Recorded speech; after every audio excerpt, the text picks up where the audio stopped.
There is a specific kind of arrogance that comes with perfectionism when someone spends their entire life curating a flawless image. They stop believing they can make mistakes. They start to believe they are smarter than the systems designed to track them. My wife is a woman who deals in precision. She is a pharmaceutical sales director who manages multi-million-dollar territories. She lives her life by a calendar that is color-coded down to the minute. She manages our household finances with the scrutiny of a forensic accountant. She is the type of person who shreds every piece of mail with her name on it to prevent identity theft. She uses a privacy screen on her phone so dark that you cannot see the display unless you are standing directly behind her shoulder. She uses encrypted messaging apps that automatically delete conversations after 24 hours. If you were looking for a sloppy cheater, you wouldn't find one in my house. She doesn't leave lipstick on collars. She doesn't leave her phone unlocked on the kitchen counter while she takes a shower. For 2 years, she has been running a shadow campaign against our marriage with the discipline of a covert operative. But even the most disciplined operatives have a weakness. Usually, it isn't stupidity, it is greed. And in my wife's case, it wasn't greed for money, it was a greed for status. She is obsessed with the perception of being a very important person. She collects airline miles and hotel points like they are currency. She derives a sick amount of pleasure from walking through the priority lane at the airport while others wait in line. She loves the free upgrades. She loves the lounge access. She loves the feeling of being recognized by the front desk staff as an elite member. It feeds her ego in a way that I never could. And it was this specific obsession, this addiction to a loyalty program, that finally exposed her. She thought she had firewalled her affair perfectly. She thought she had separated her financial life from her secret life. But she couldn't resist the points. She couldn't bear the thought of staying 5 nights in a luxury hotel in Chicago without getting the elite night credit on our account that had my email address. She wanted the points for herself. She wanted to hit the next tier of status before the year ended. So she made a calculated risk. She attached our joint loyalty number to a reservation that was supposed to be a secret. She assumed that because she was paying with a secret credit card, I would never see the bill. She assumed that because she shredded the paper receipt at the front desk, the evidence was gone. She forgot about the automation. She forgot that we live in a digital world where servers talk to each other in the middle of the night. She didn't know that at 4:15 a.m., while she was still asleep in the room, the hotel's night audit system ran its automatic cycle and emailed it to the primary account holder, me. This is the story of how I watched my marriage dissolve through a line-by-line audit of a hotel bill. And this is the story of how I used her own obsession with status to destroy the reputation she spent a lifetime building. To understand the betrayal, you have to understand the setup. My wife travels for work often. It is the nature of her industry. For the first 7 years of our marriage, these trips were mundane events. She would pack her gray suitcase. She would complain about the long flights and the bad coffee. She would call me every night at 9 p.m. from her hotel room, sounding exhausted, wearing an oversized t-shirt, eating room service soup. I never had a reason to doubt her, but 6 months ago, the texture of these trips changed. The complaints stopped. The exhaustion was replaced by a strange, buzzing energy. She started buying new clothes for these conferences, not the sensible pantsuits she used to wear. She was buying cocktail dresses. She was buying heels that cost more than my first car. She was buying nightgowns that I never saw her wear at home. When I asked about the wardrobe change, she framed it as professional necessity. She told me the industry was getting younger and more competitive. She told me she needed to look the part to close the big deals. It was a logical explanation. Well, it kind of made sense, I guess, but my gut told me otherwise. There is a primitive alarm system in the male brain. that activates when your partner starts grooming themselves for someone else. I tried to ignore it. I told myself I was being insecure. I told myself I should be proud of her ambition. Then came the Chicago trip, the regional quarterly review. She told me it was the most important week of her year. She told me she would be in mandatory seminars from 8 a.m. until 6 p.m. every single day. She told me the company demanded total focus, so her communication would be sporadic. She even preemptively told me that her company phone had a new security policy that disabled location tracking during sensitive meetings. She was building the walls before she even left the house. On the morning of her departure, I drove her to the airport. I watched her walk into the terminal. She didn't look back. She didn't wave. She was already gone. She was already inhabiting the other life she had built for herself. I drove home to an empty house with that gnawing feeling in my stomach. For 3 days, I heard almost nothing from her. I got brief text messages that felt like they were written by a chatbot, generic updates about the weather, complaints about the boring speakers, promises that she was going to bed early. I sat at home, taking care of the dog, managing the bills, and trying to convince myself that my wife was a faithful woman. I almost succeeded in convincing myself until Saturday morning. It was 6 a.m. on a Saturday. I woke up early because I couldn't sleep. I went into my home office to catch up on some administrative work. I logged into my email simply to clear out the junk folder. I wasn't looking for evidence. I wasn't snooping. I was just deleting newsletters and spam. And then I saw it. An email from the hotel chain we use exclusively. Subject: your stay at the Grand River Hotel, Chicago. Folio number 99-38201. I paused.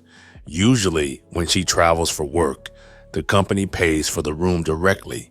The receipt usually shows a zero balance because it is billed to a master account. But I noticed the preview text of the email. It showed a total settle amount of nearly $900. My curiosity was piqued. Why was she spending $1,000 of her own money on a fully expensed work trip? I clicked the email.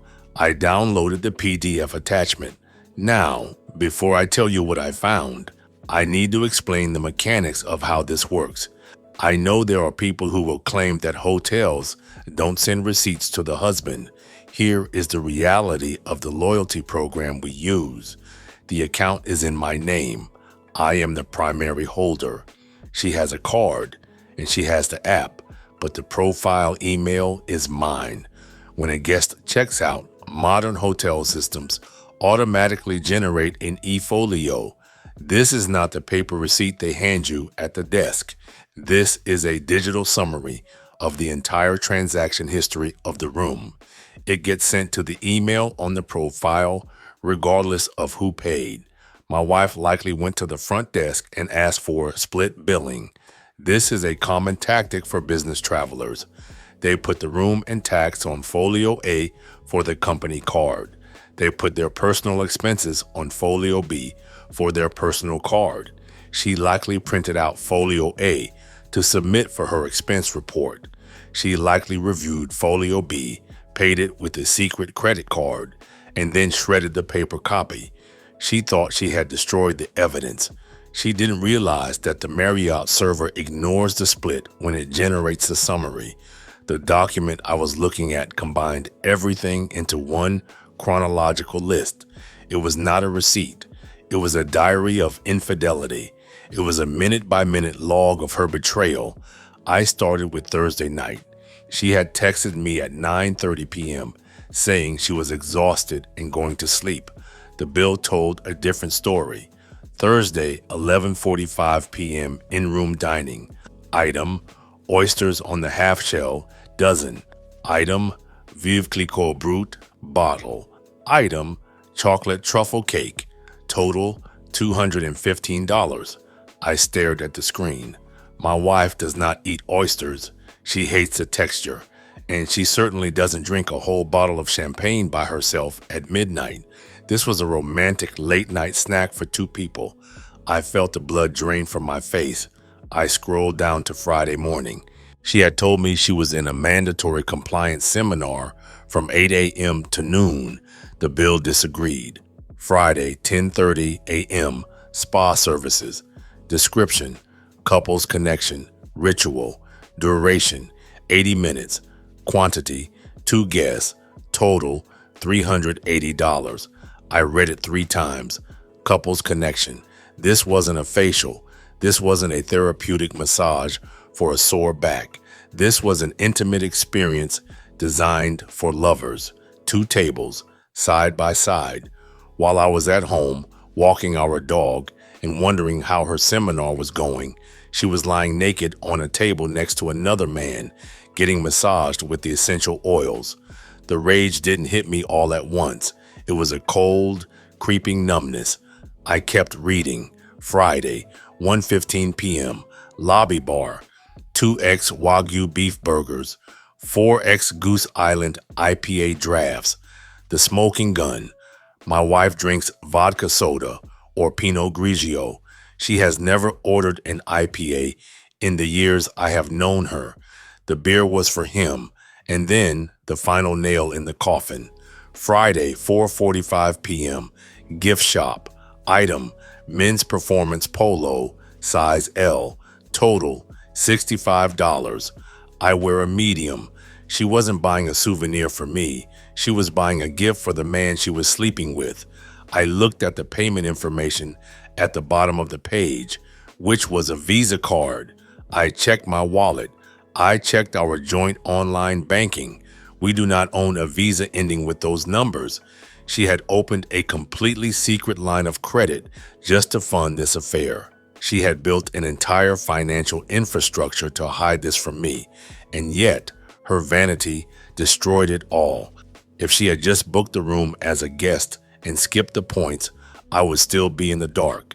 But she wanted that status. She wanted the points. She sold our marriage for a free breakfast and a room upgrade. I sat there for an hour, just breathing. I needed more than the bill. I knew how her mind worked. If I confronted her with just the bill, she would lie. She would say she treated a female colleague to the spa. She would say the champagne was for a celebration with her team. She would say the shirt was a gift for her father. I needed to place a man in that room. I needed undeniable proof of occupancy. Then I remembered the app. Since we share the login credentials for the loyalty program, I have full access to the account history on my phone. I opened the app. I navigated to the past trips tab. I clicked on the Chicago reservation. Modern hotel apps have a security feature for the mobile key. It allows you to use your phone to unlock the door, but it also allows you to share a digital key with a roommate or a guest. For safety reasons, the app logs exactly who holds a key to the room. I clicked on Key Share History. There were 2 active keys listed for room 412. Key 1, sent to my wife's email. Key 2, shared with him. I saw the email address. It wasn't a random Gmail account. It was a corporate email address that had a name attached to it. I stopped breathing for a second. I recognized the name immediately. Her boss, the regional director, the man who had been to our house for Christmas parties, the man who had shaken my hand and eaten my food. She hadn't just bought him a burger. She had granted him 24-hour digital access to the room where she was sleeping. I took a screenshot of the key log. That screenshot was the murder weapon. It proved he had access to the room, combined with the couple's massage receipt. It was irrefutable. I went to LinkedIn just to be sure. I searched for his name. I looked at his recent activity. I found a photo posted by a junior sales rep from Thursday night. It was a group dinner at a steakhouse in Chicago. My wife was standing next to her boss. He had his hand on her lower back, almost grazing her ass. It was almost a subtle gesture. If you didn't know they were sleeping together, you might miss it. But looking at it now, with the hotel bill next to me, it was obvious. It was a claim of ownership. I cross-referenced the timestamp of the photo with the timestamp of the champagne order. They left the dinner at 9 p.m. They ordered the champagne at 11:45 p.m. The timeline was flawless. I printed everything. I printed the itemized folio. I printed the screenshot of the mobile key log showing his work email. I printed the LinkedIn photo. I placed a stack of papers on the table in the living room, and then I sat down to wait. She came home at 4 p.m. She walked in with a lightness in her step that made me sick. She was humming. She looked refreshed. She dragged her suitcase into the hallway and dropped it with a sigh of exaggerated exhaustion. She immediately went into her performance. She told me how draining the seminars were. She told me how much she missed the dog. She came over to kiss me. I stayed seated in the armchair. I didn't lean in. I didn't speak. I just watched her. She stopped halfway. She sensed the shift in the atmosphere immediately. She asked me what was wrong. She asked why I was looking at her like that. I didn't yell. I didn't ask her how the trip was. I simply pointed to the stack of papers on the table. She looked down. She saw the hotel logo on the top page. She saw the highlighted lines. She picked it up. I watched her face as she processed the information. I watched her eyes widen as she realized this wasn't the receipt she had shredded.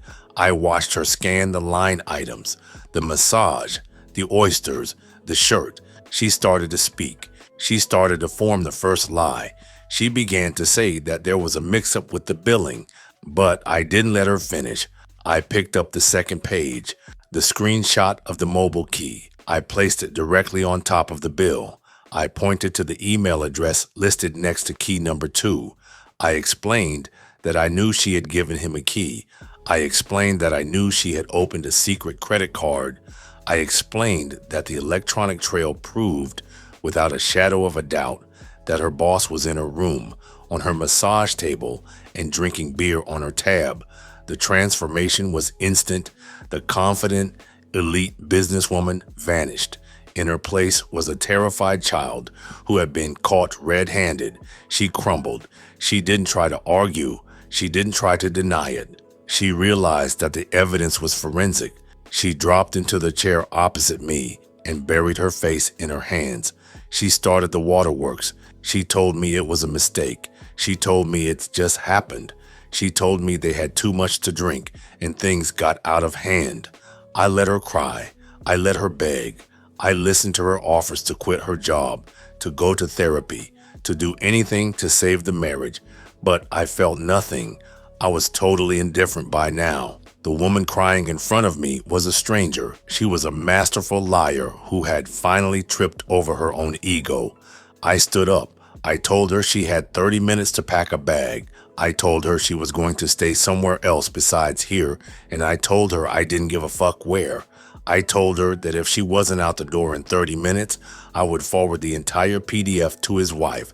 I have never seen someone pack a suitcase so quickly. She was gone in 20 minutes. Once the house was quiet again, I sat back down at my computer. I had one more thing to do. I looked at the PDF of the bill. I looked at the charges for the couple's massage and the men's polo. Technically, these were marital assets spent on an affair partner. I felt a responsibility to balance the books. I found the personal email address for the affair partner's wife. I had met her a few times at company holiday parties. She was a kind woman. She didn't deserve this any more than I did, but she deserved to know the truth. I composed a short professional email. I didn't rant. I didn't name call. I simply wrote that I believed there was a billing error on my loyalty account from the weekend in Chicago.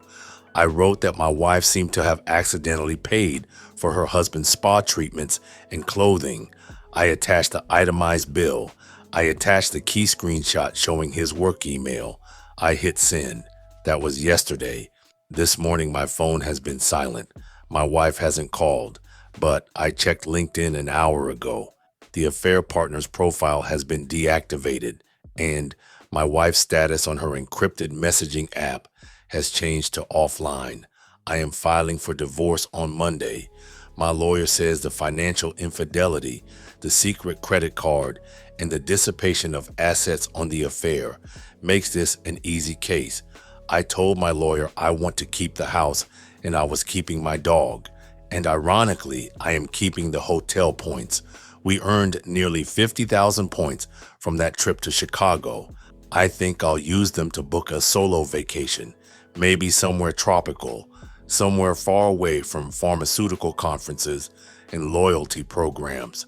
If there is a lesson here, it is this. If you are going to betray the person who loves you, don't be greedy. Don't try to double dip on the rewards, because the digital trail never sleeps. And in some cases, the receipt you shred is not the only copy. Stay safe out there. And men, like Tony said in one of his videos, pay attention to the state you live in. After listening to one of his videos, now I know why he said that. Be careful if you get married in a no-fault divorce state. You might be on the hook for alimony for a long time. I know there are good women out there, but after my experience, I am not willing to take that chance again.